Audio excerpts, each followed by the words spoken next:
There are few things more exciting than wheeling your bicycle onto a ferry headed for another country. Not a cruise ship, not a tiny boat taking you across the river, but a passenger ferry. This became one of my favorite things when we were in Japan. They weren't international ferries, but it didn't matter. Just these enormous machines you'd cycle into, tie off on, and be taken to faraway places. But it's exciting. You know, you wait there with the others, then they wave you in and they lead you into the belly of these giant aquatic beasts. You secure your bike down in the cargo hold, and if you're lucky, you'll be able to afford a room for yourself. If you're really lucky, Ireland will send you off with a rainbow. And if you're extremely lucky, it'll be an overnight journey where you can wake up in a new place with a different language. I was happy to be back cycling in Europe. After all, it was the decision long ago, using the money National Geographic had paid me, to buy a bike and a tent and head to Europe and North Africa for a year. That was the first time I cycled, and the first time I cycled Europe. The second time wasn't as joyous. Heartbroken and strung out after a month of bad cocaine and even worse gin, I had realized that if I didn't get out of the US to clear my head and to clean up, well, it wouldn't have gone well, or ended well. So I borrowed what money I could, begged a friend of mine to sell me his really nice bike by paying in installments, something I'm still doing, by the way, and took the next flight to Denmark, where I'd cycle around Europe for a while before moving to Berlin. And that trip would go on and on for years, eventually kind of making its way around the world. Now Europe again. Not heartbroken or kicking addiction, but also not on the heels of being hired or paid by the big leagues anymore.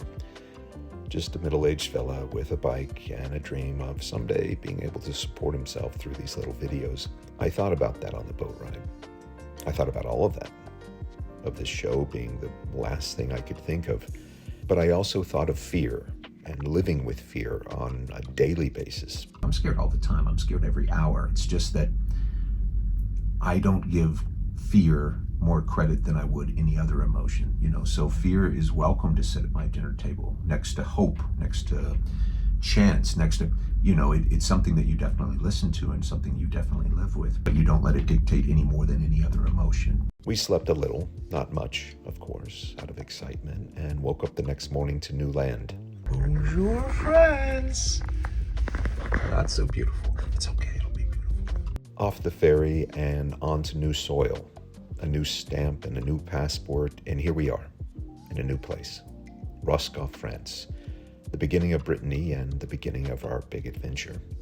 It took about an hour getting everything repacked and onto the poor bike, but who cares? We're in France, and it's beautiful.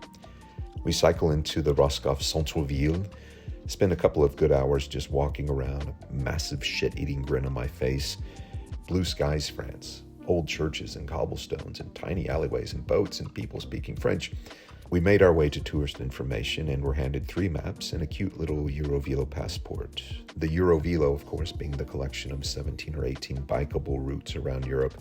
We're talking about 30,000 miles of beautiful biking paths, and some we'll get to know quite well on this trip.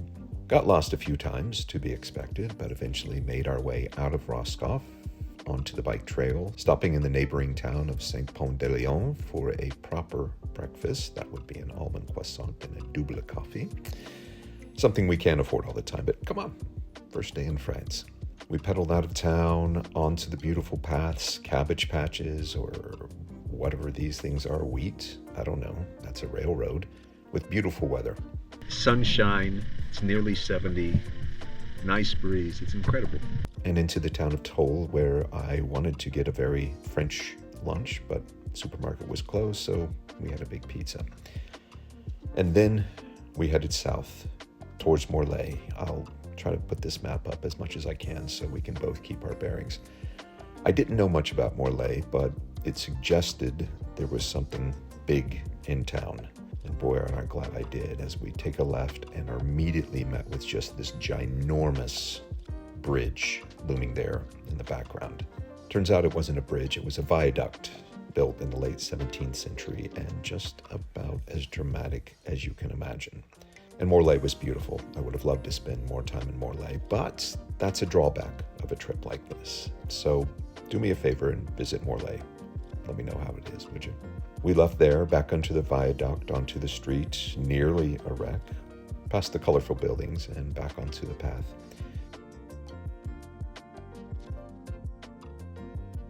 Got rained on for a few minutes. Oh, that's artsy. And ended up on this old Napoleonic train route, Napoleon III, that is, mid-1800s, I believe. Ending the day, almost as scripted, which it wasn't, at an abandoned train station, if you can believe this. Probably haunted, but lots of rooms to choose from. But more importantly, it was covered. It was mostly dry. It was flat, even running water. Yeah. So we unpack, set up the tent for the first time in a very long time.